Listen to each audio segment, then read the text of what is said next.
Okay, so this is a video to convince you or not convince you to solder your own headers into your Feather M4.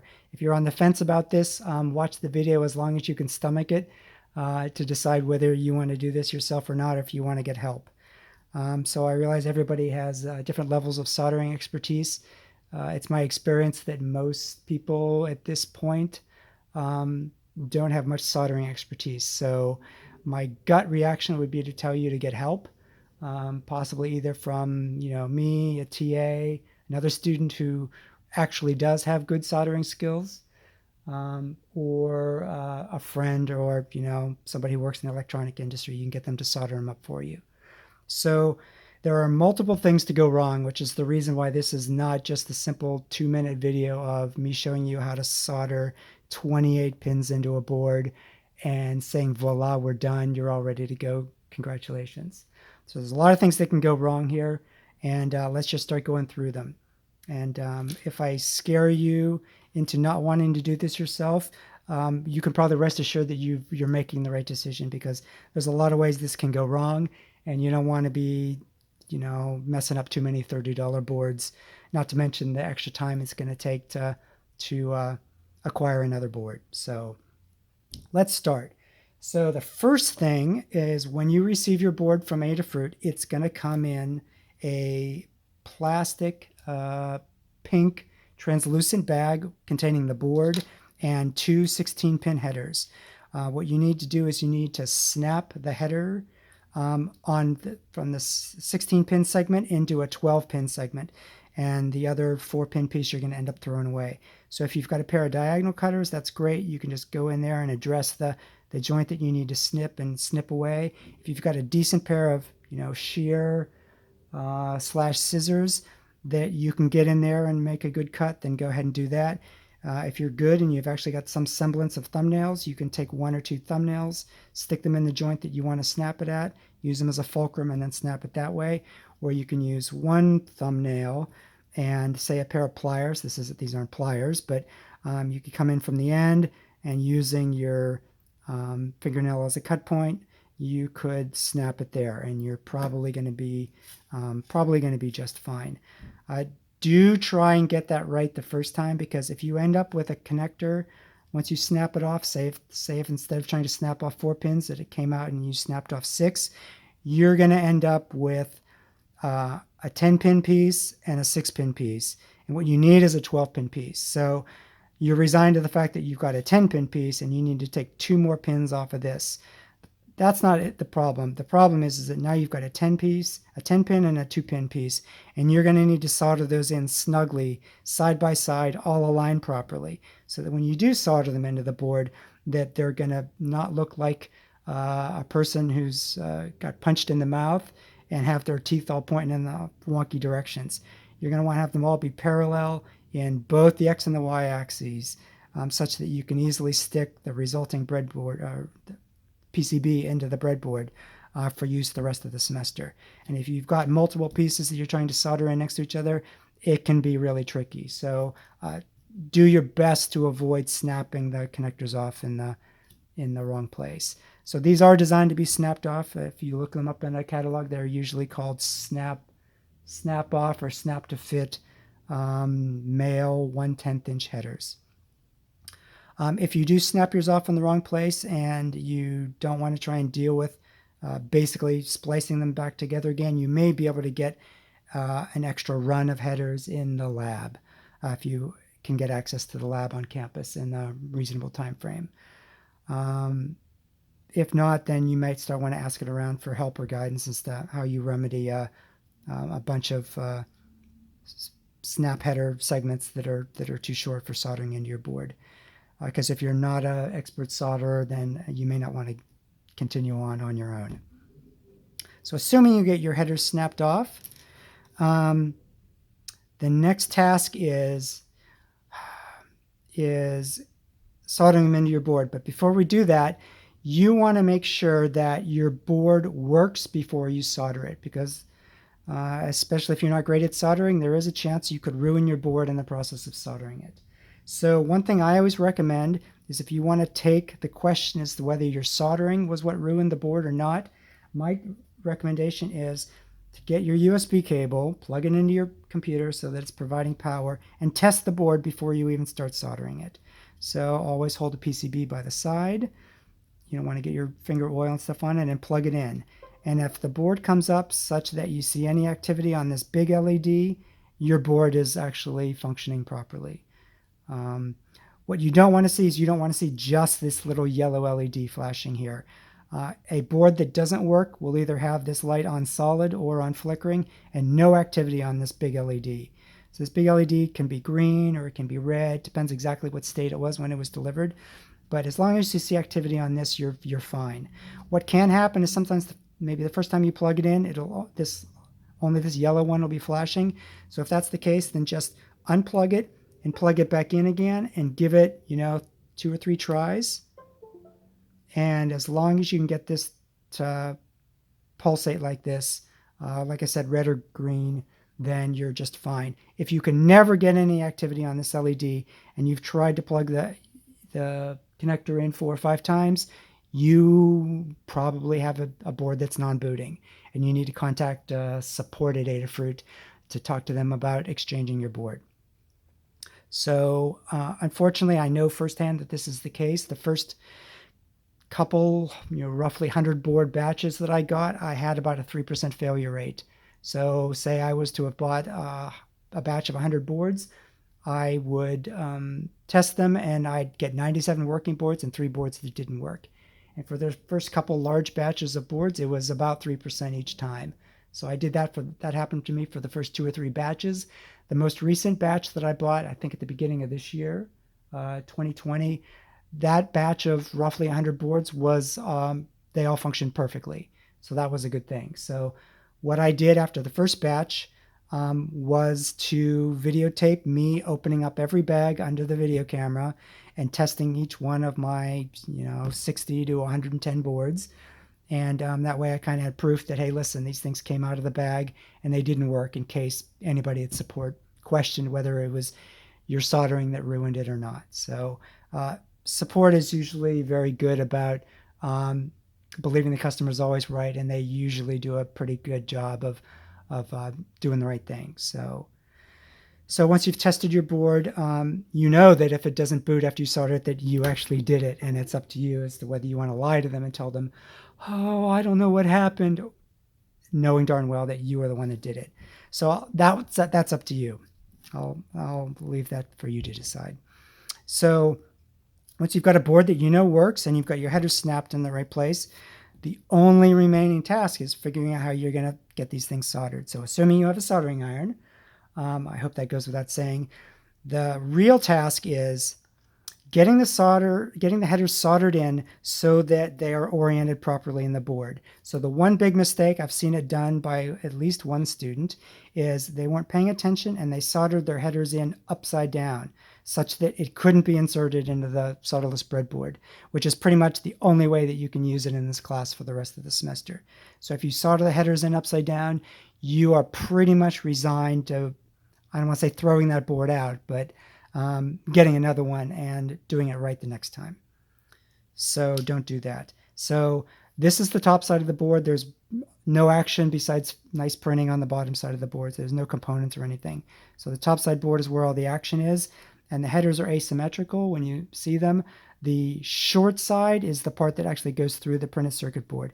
And it's no coincidence when you stick these in a board to be soldered, they stick up just the right amount that you solder the heads to what's called the annular ring around the hole in the printed circuit board. So if you were to put the header in upside down, even putting the header in the right side of the board, what you would end up with is the connectors the pins that you're going to solder to would stick up probably about 3/16 of an inch through the board. That should be a sign to you that something's wrong. That's not what you want to see. You want to see what you're soldering to having just little nibs sticking up. Oops, that's wrong. That's on the wrong side. Tiny little nibs sticking up into the action side of the board, and you're going to be soldering them from the top. So the other thing you need to take care of doing is making sure that when you solder the headers in, that the headers are perpendicular to the plane of the board. What you don't want is you don't want the headers, the legs splaying out in not perpendicular to the board, because by doing that, the pins are not going to then be able to be inserted in the board because they're going to be too far apart. They're not going to match up the whole distance in the solderless breadboard. So there are a number of ways of doing this. If you're doing this by yourself and you're intent on doing this by yourself, then you're limited to 2 hands and any other sort of fixturing or jig devices to hold the pins to be soldered in place. So there's a number of ways to do this. The way that they show on the Adafruit website, it does assume that you have a solderless breadboard. You should have a solderless breadboard if you're going to be using this, because that's 98% of the people that use these, at least initially, are going to be using them in a solderless breadboard. So it's highly likely you're going to have your own solderless breadboard, or at least access to one. So the way they recommend soldering, I think it's the only one they really demonstrate for soldering these male headers into the board, is to use the breadboard itself as a jig. So theoretically, you insert the headers into the breadboard in the right places, and then this board just lays on top and holds the board in place such that the pins are perpendicular to the baseboard as you solder it. That sounds nice. When it works great, but the reason why it doesn't often work great is because there's a lot of insertion force actually to take one of these headers and stick it into the solderless breadboard. There's a couple things that can happen besides snapping the header into smaller pieces, which actually, if you do end up using the solderless breadboard method as a jig, that is probably the best way to recover from having a too many segmented row of headers to solder into your board. So this is probably the best way of recovering from that. However, the problem is that when you insert these headers into a solderless breadboard, unless it's a really old one where the holes are loose, which is usually what you don't want in a solderless breadboard, but in this case it's actually a plus rather than a negative, it's tough to get these things in, because the more pins you have, the more resistance force there's going to be. And the other problem is that when you go to stick this thing in, what's going to happen is that some of these holes are going to provide more resistance, and those pins are not going to want to go in. So you're going to have a header that goes into the board, and some of those pins are not going to want to insert. So they're going to be sticking up like, somebody with a row of bad teeth. A bunch of them are going to be sticking up at different levels. So there is a couple of ways to fix that. If you have either a really hard block of wood or a really hard block of plastic, or even just a flat metal surface, you can go back and the pins that didn't insert can be pressed down individually, or maybe 2 at a time, so that what you're looking at when you look at the headers from the side is that they're all in the same, essentially in the same plane, the same height. What happens often, and I think I have one from a previous take of this video, in fact this might even be it, it's going to be a little bit hard to see, but let me see if I can hold it from this side, is that if you look, a lot of these pins are kind of jagged.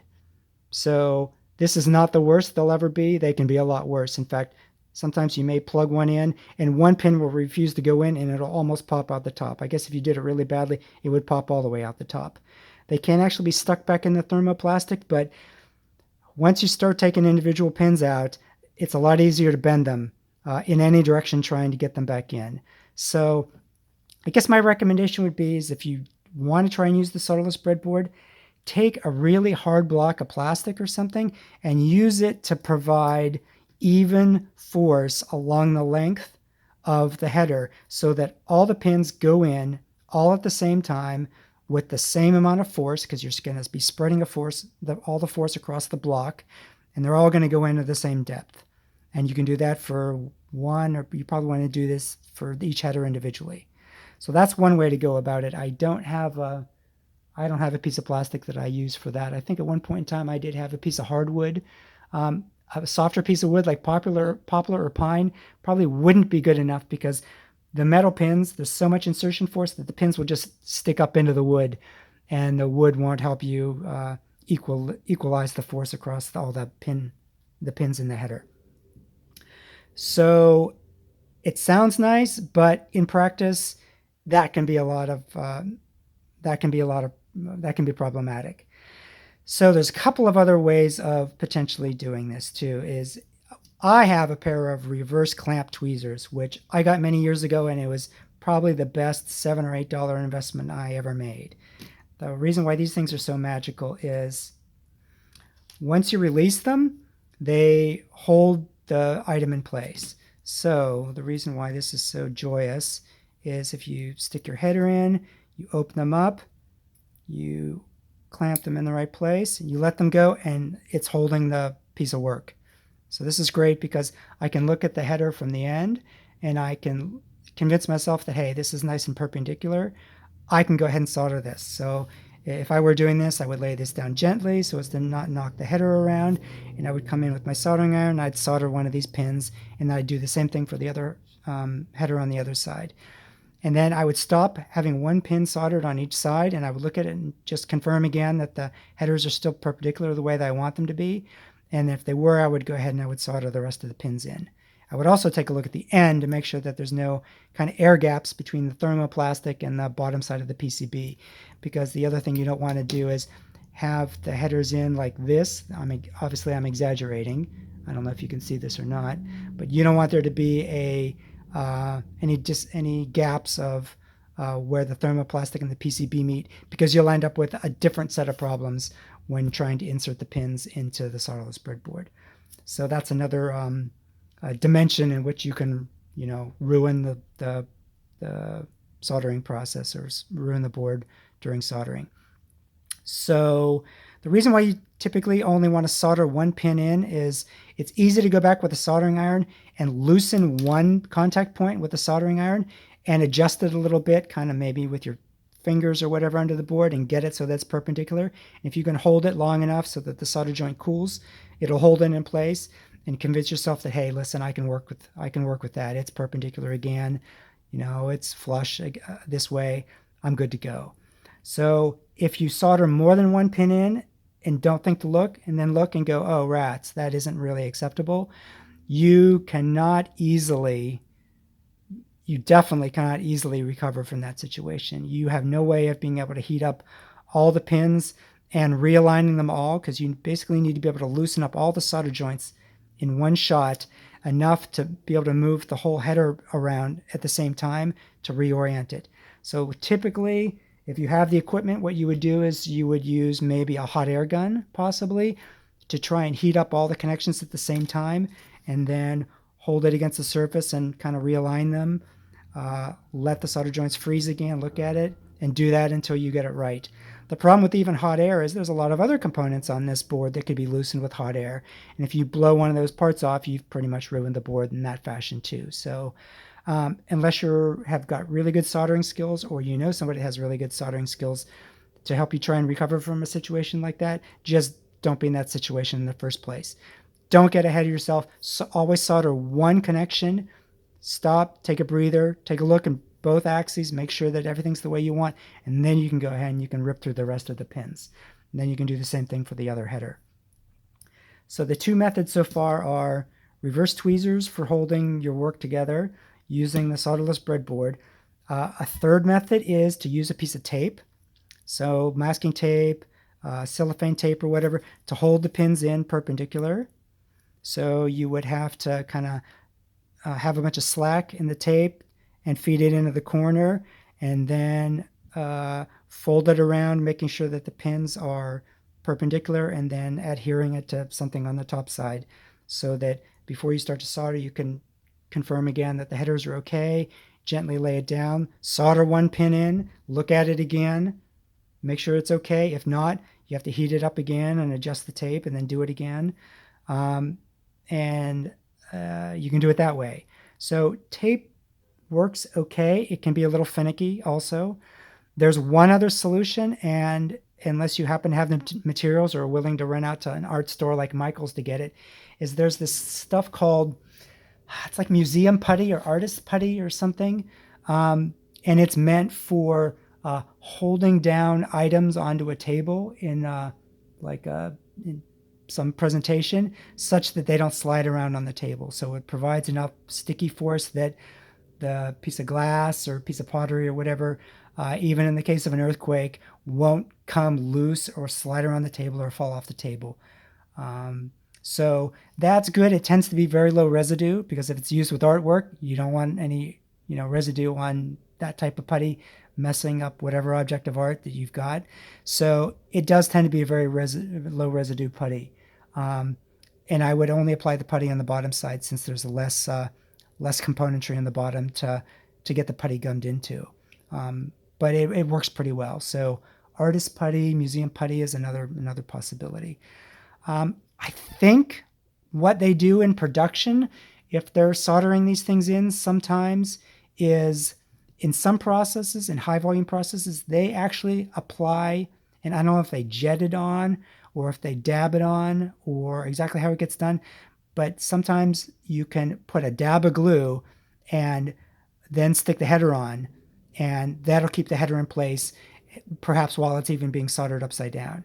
And there are various soldering processes where gravity is not your friend, and the way the soldering process works is that the header actually needs to be attached somehow when it goes into the soldering equipment. So you could theoretically probably get away with using maybe a dab of painter's glue or Elmer's type glue, and maybe glue one pin in place. The problem is that ultimately what's going to happen is that glue is going to end up being some amount of contamination, but if you use a very small amount of glue, you might get away with being able with doing that. I don't think I've ever done that. I've used that type of glue for soldering wires down onto a back of a PCB. That tends to work good for tacking wires down, but I haven't used it for that particular application. It's not ideal for a header like this, because there's kind of no extra place where there's a plastic overhang that you can glue to and not have the glue get into a joint that you're going to be soldering.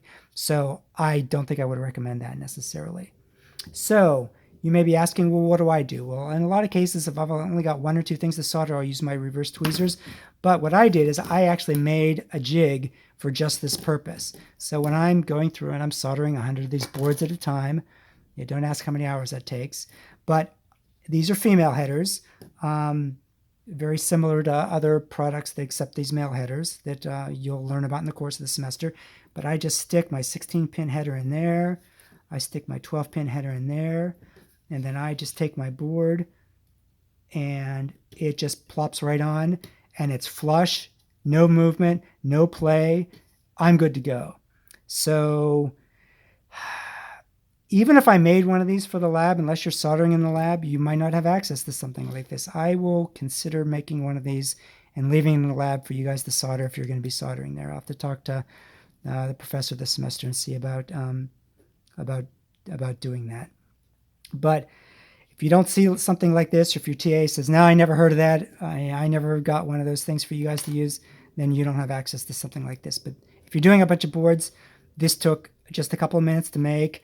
I happen to already have the female headers, which you would have to buy, and then this solder breadboard you also have to use. And then I also had to make sure that when I soldered the females in, that they were also perpendicular to this board. So once I got this golden, this is a way for me to be able to rip through and do a bunch of boards very quickly and not ever have to worry about having the headers get splayed apart. So I don't really know the best way to show you how to solder this otherwise, but I think I'm just going to go ahead and I'm going to use this. I could demo it using this, but there's no need, because you're no more likely to have a pair of these laying around than you are a fixture like this. So once you have your board together, however you've got the headers fastened to it, I'm going to do exactly what I would normally do, and then I need magnification. So I'm going to use my magnifier, and I'm going to take my soldering iron. I'm going to degoo the tip.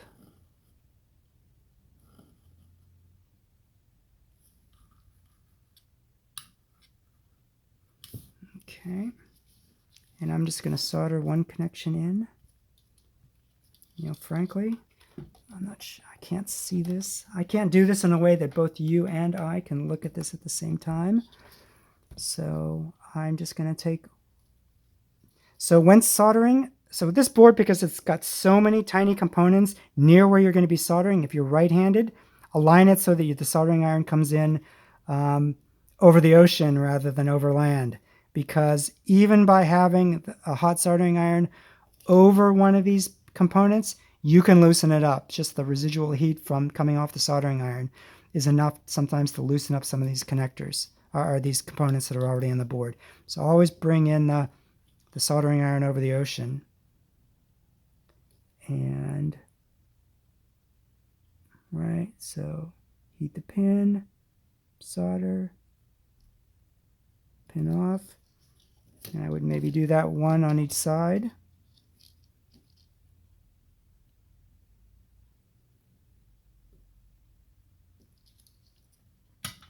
Now, if I was using the tape method or the glue method or the have an extra pair of hands from a friend method or whatever, I would make sure that the headers were perpendicular at this point. Since it's in my jig, I don't need to do that. I'm not going to take it out and then just stick it back in again. So at this point, I know I'm good, and I could just go ahead and solder the rest of the pins in the board, and then I would take it out after I was done.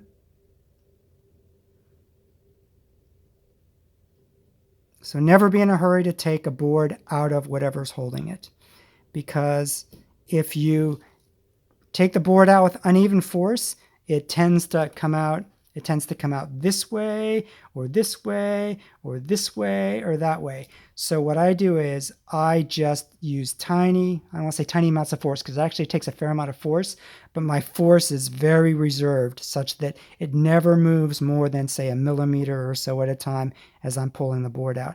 Because what you can do is, I don't have a board laying around, is if you end up trying to pull a board out quickly and it comes out like this, all the pins that are on this end are going to be bent, and it's going to make it much harder for ever getting it back into a solderless breadboard or into any other board that you're going to plug your feather in later. Like if you get a board like this, you know, from me or from Adafruit, you're going to want to put this into a project board like so.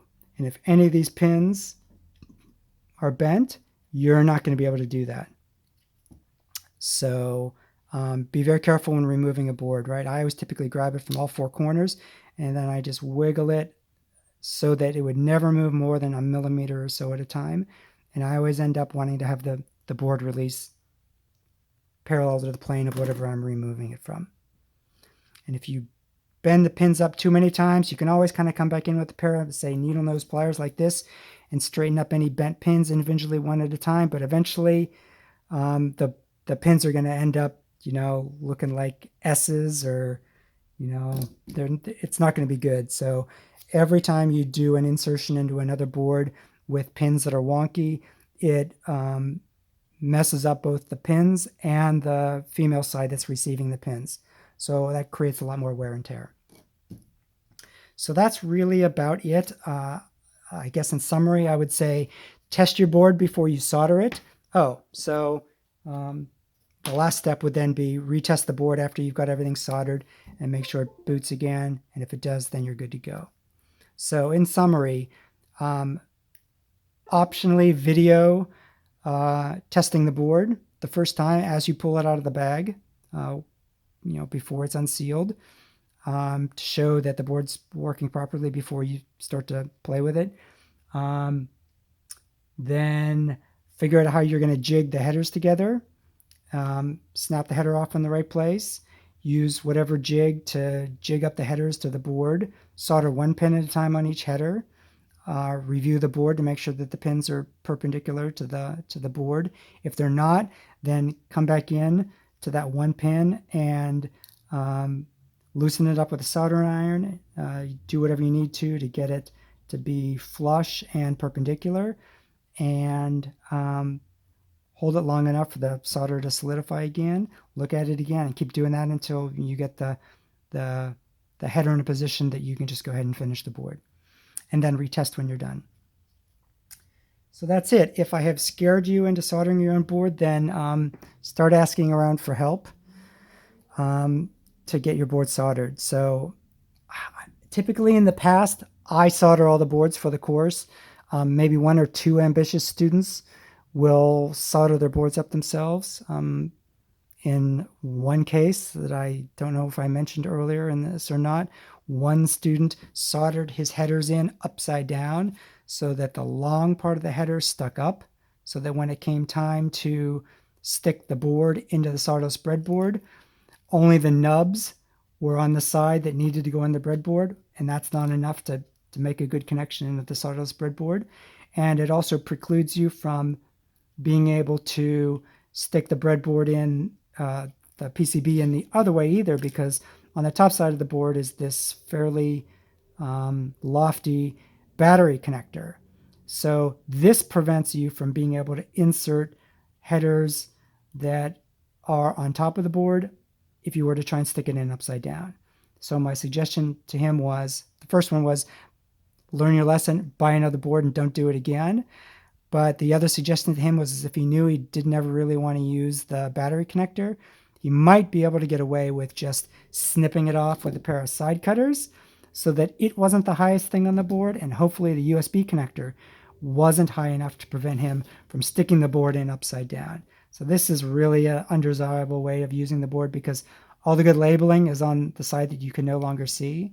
So don't be that guy. Don't be in that situation where you solder the headers in upside down. So once again, the little nibs side of the headers are the ones that you solder to on the top side of the board. So that's all I can think of to mention right now. If I think of anything else, it'll be in either the video notes or in Canvas in a discussion there. But that's everything to think about and doing when it comes time to solder your board. If you don't want to solder your board, then if you have a TA that's confident and you trust enough to have him or her solder your board, then that's an option. Or you can talk to me and see if we can arrange for a time, perhaps for me, to solder your board in exchange for a couple of bucks. So unfortunately, this board, there's no option to get this particular board pre-soldered from Adafruit. I asked them about that earlier this calendar year, and they said that they may or may not be doing that at some point. So as of press time, it is late August, and they're still not offering this board pre-soldered. I know this for a fact because I checked the website. So getting this board soldered is up to us, you specifically, to figure out how you want to do it, and in a way that costs you the least amount of money and is done in a reasonably timely fashion. So I hope we all figure that out for everyone. So that's about it. So good luck.